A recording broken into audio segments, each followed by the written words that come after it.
Hello, welcome back to the YouTube channel of Bethel Evangelical Free Church Hamley. I'm Pastor Gervais Charmley, and this is Ladykirk in Scotland.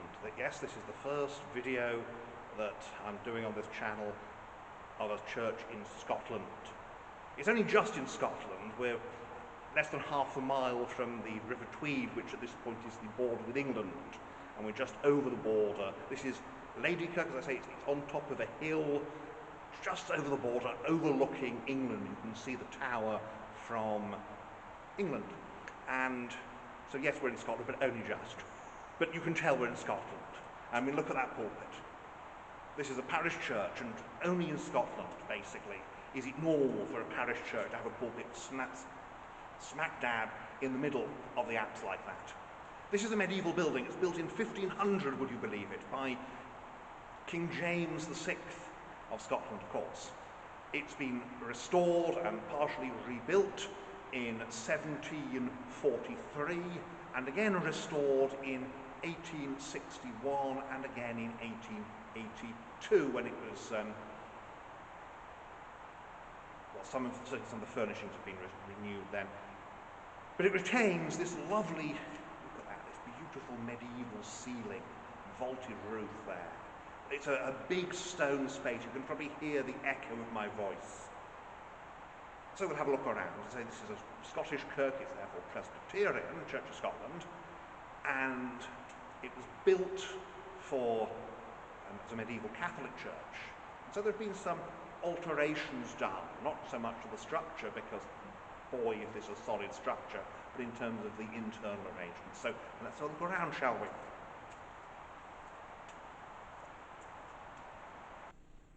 As usual, then, we start at the west end. Because this is a medieval church, yes, this is the west end. And you can see, looking east, there is that pulpit smack dab at the front, right in the middle, because this is a Presbyterian church, and therefore the arrangement, the liturgy, is a Presbyterian liturgy.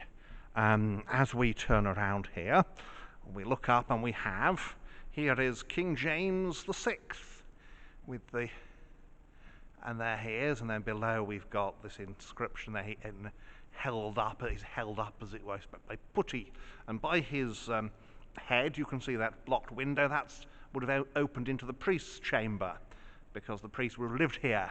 The church was relatively fortified, and we have, looking here, there's the organ pipes either side.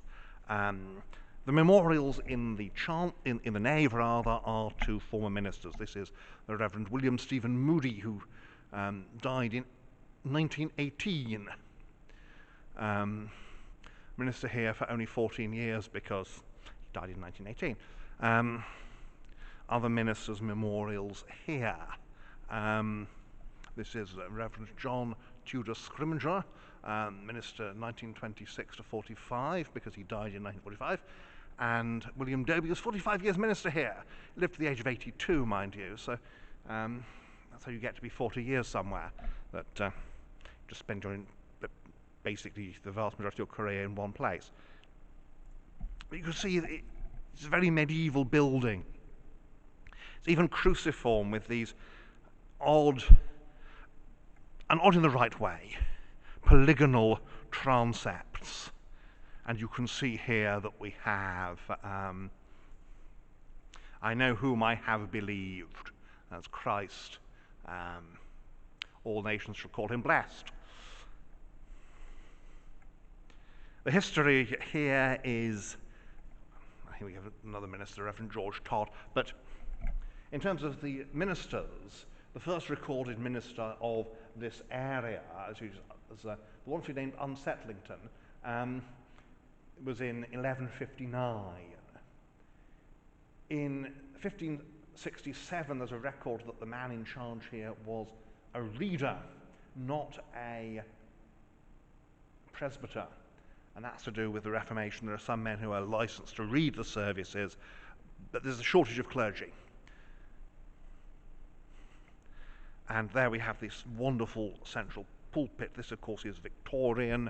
The previous pulpit would have had a desk in front for the precentor. It doesn't anymore. because of course they got that organ at the back. Memorials here relate to the Marjoribanks baronets and also Lord Marjoribanks of Ladykirk. And here we have this a lovely pulpit. There is stained glass here in the apse. More stained glass in the apse. William Robertson, Esquire of Ladykirk. And the back end of the pulpit. The pulpit is carried forward some way. There's no need to be all the way back in the apse after all. So the pulpit is carried forward and there's plenty of space behind it.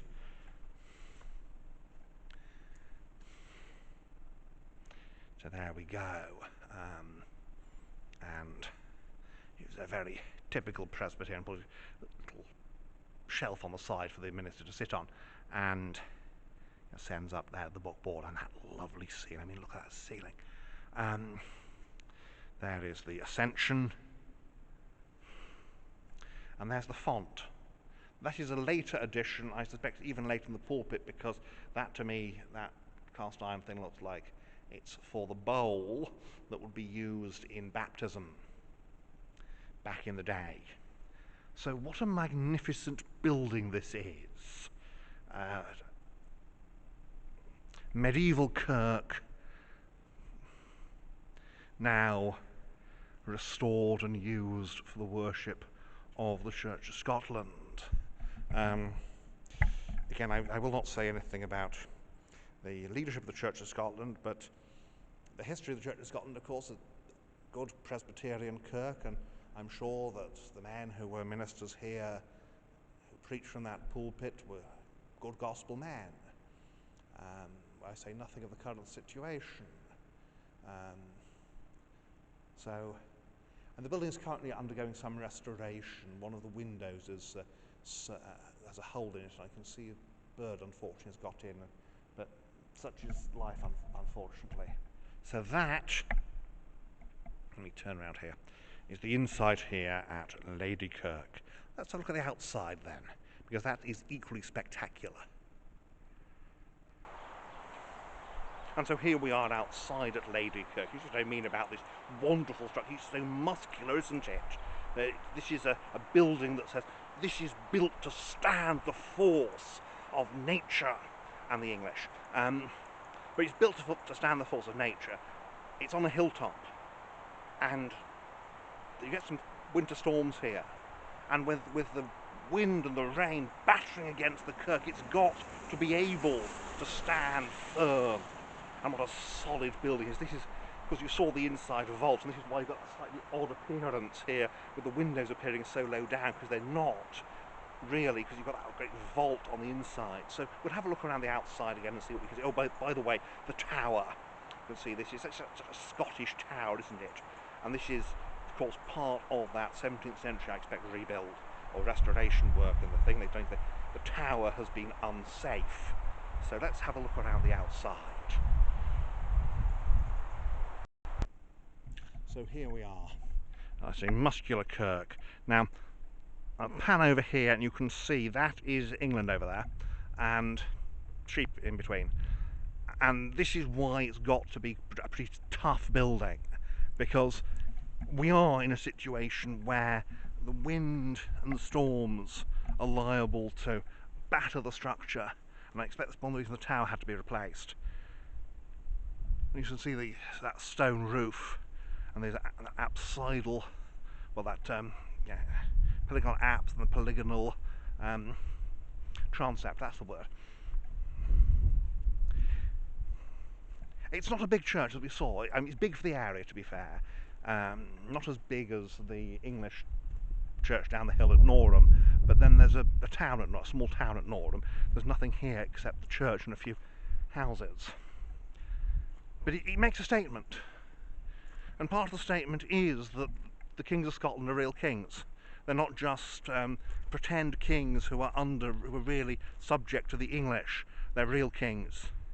And of course, ironically, for all those English kings who insisted about their power over the Scottish king. And we ended up with the Scottish king becoming the King of England in the person of King James VI of Scotland, who becomes King James I of England. And again, look at this hilltop site. You can see there's nothing really sheltering it either side. It can be seen, and it's meant to be seen for such a distance. That's why you've got the tower. That's why it's such a tall kirk. Of course, it's called Ladykirk because it was originally dedicated to the Virgin Mary. But dedication to the Virgin Mary, of course, is not, and that's a dedication, not a thing in the Church of Scotland. So it's just retained in the name. And you see there's a little lean-to vestry there, which was necessary, owing to the minister no longer having to live in the tower, which is quite a common thing in the Middle Ages, making your minister, your priest, live in the tower. Of course, given the priest was a celibate individual of monastic tendencies quite often, then it wasn't much of a hardship for him, shall we say, whereas post-Reformation it might be. A manse was provided.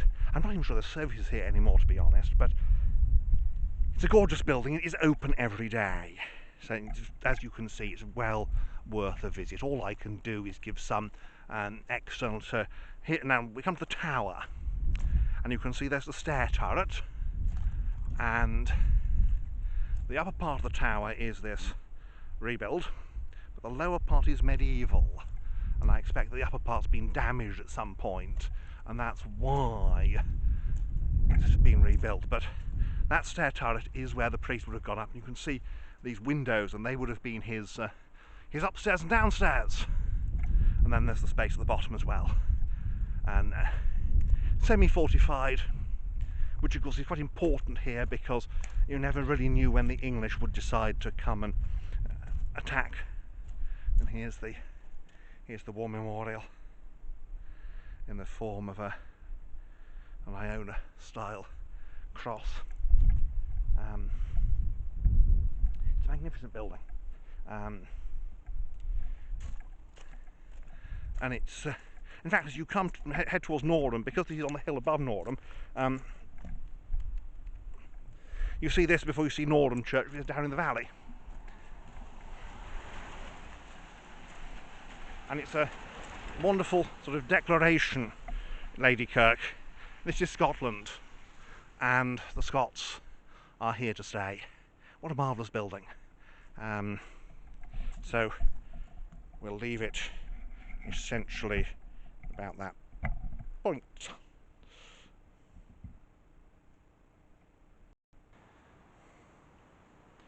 And so there we have it, Ladykirk. What a marvellous building. Good first Scottish church. After all, it is the first Scottish church you get to if you're coming to Scotland from England in this direction. So thank you for watching, and may God bless you and keep you until next time.